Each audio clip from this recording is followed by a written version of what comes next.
Waalaikumsalam warahmatullahi wabarakatuh. Ustadz, saya punya 4 pertanyaan. Apakah seorang pendosa seperti saya yang kemudian bertobat akan mendapat rahmat dan ridha Allah untuk ditempatkan di surga Firdaus? Coba lihat zaman Nabi. Bukankah orang-orang yang dijamin surga sebelumnya banyak berdosa? Silakan lihat. Umar pernah berdosa. Uthman pernah berdosa. Abu Dzar Al-Ghifari pernah berdosa. Tapi di antara mereka bahkan kata Nabi masuk surga tanpa hisab. Masya Allah. Nih saya kasih contoh. Quran surah keempat ayat 100 paling kiri sebelah bawah. Ujung ayatnya. Wa may yakhruj min baitihi muhajiran ila Allah wa rasulih thumma yudrikul maut faqad waqa'a ajruhu 'ala Allah. Singkatnya, ada orang pernah bunuh 100 orang. Mabuk tiap hari, berbuat onar. Tiba-tiba dia ingin bertobat kepada Allah, berubah.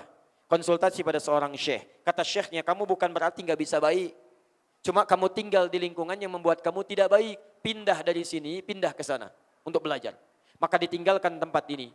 Bertobat dia kepada Allah di setiap langkah jalannya. Di pertengahan, tiba-tiba meninggal dia. Belum sampai ke tujuan, meninggal.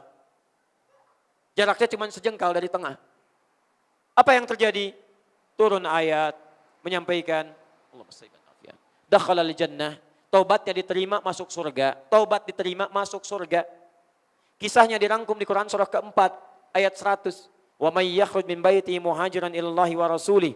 Siapa yang mau keluar dari rumahnya, kemudian dia mau berubah karena Allah dan Rasulnya.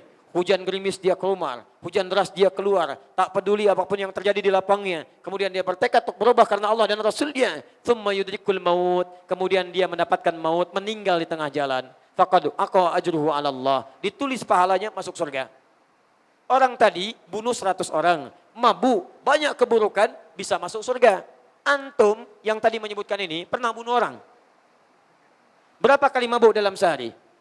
Dia nggak sampai ke majelis ilmu, masuk surga. Antum sudah sampai di majelis ilmu, sudah sampai, masa nggak bisa masuk surga?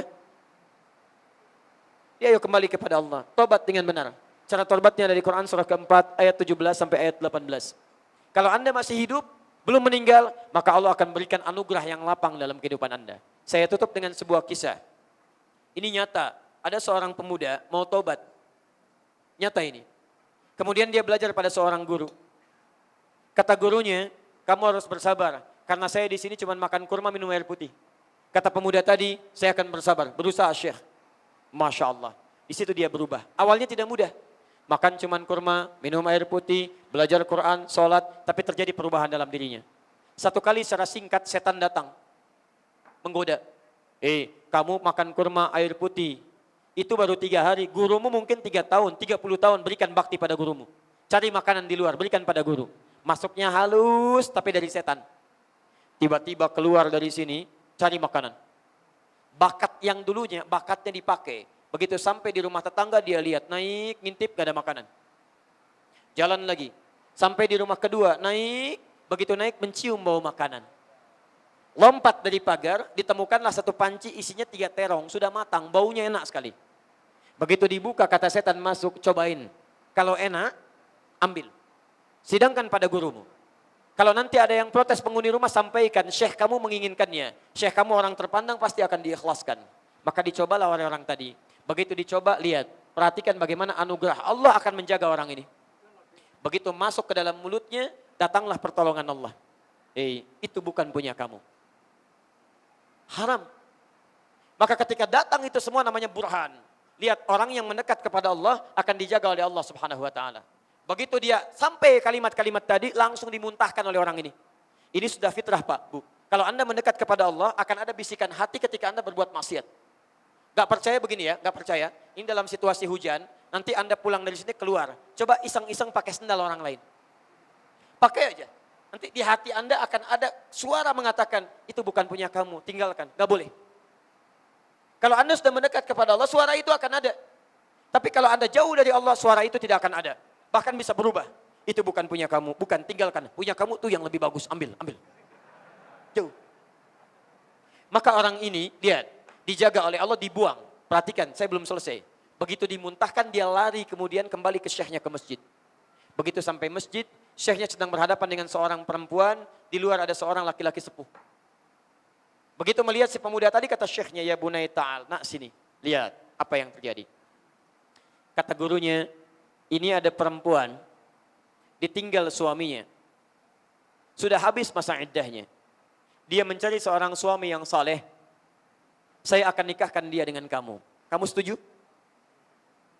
Oh, Masya Allah setuju. Padahal saya tanya umum, jawabannya setuju. Masya Allah. Pemuda tadi mengatakan, lihat, Syekh, bagaimana saya bisa menghidupinya? Saya di sini saja numpang. Kata syekhnya, kamu gak usah khawatir. Dia sudah diwarisi oleh suaminya harta yang banyak. Yang ia butuhkan cuma perhatian, kasih sayang dan bimbingan dari suami yang saleh. Kamu setuju? Kata pemuda ini, baiklah kalau begitu saya setuju. Maka dipanggillah laki-laki yang sepuh tadi, ternyata itu bapaknya. Dinikahkanlah seketika. Singkatnya, pulanglah pemuda ini dengan perempuan tadi plus bapaknya. Lewat. Begitu pulang lewat rumah pertama yang tadi naik cari makanan. Segera dipercepat jalannya. Ternyata bukan rumah si perempuan tadi. Jalan.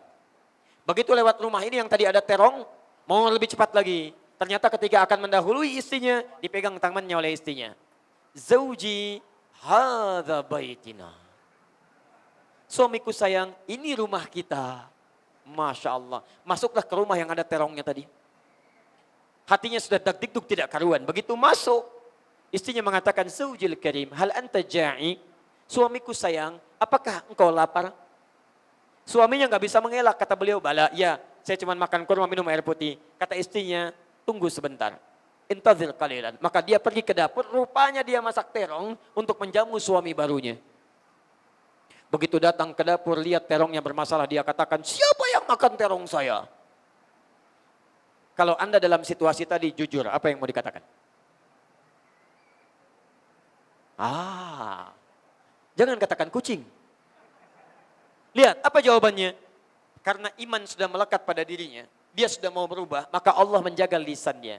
Dia ceritakan, Zaujil karim, istriku sayang, tadi kejadiannya begini, begini, begini. Sampai saya makan terong itu, sampai saya muntahkan, saya lari kemudian ke masjid, takut karena Allah, kemudian dinikahkan dengan kau. Apa kata istrinya? Perhatikan, kalau jawaban seorang istri seperti perempuan ini, damai kehidupan dunia. Apa jawabannya? Lihat, suamiku sayang, lihat kalimatnya, secuil terong yang telah engkau muntahkan karena Allah itu, maka Allah berbalik mengganti dengan seluruh terongnya, panci tempat terongnya, rumah tempat terongnya, plus pemilik terongnya. Anda mau hijrah berubah kepada Allah, awalnya tidak mudah. Membiasakan diri dulu, makan seadanya, keluar dari yang tidak baik. Tapi hasilnya akan indah. Bukan cuma secuil terong yang dimuntahkan, tapi seluruh terongnya, panci tempat terongnya, rumah tempat terongnya, plus pemilik terongnya. Namun bukan berarti pulang dari sini Anda mencari terong, tidak. Teman-teman, sudah ya.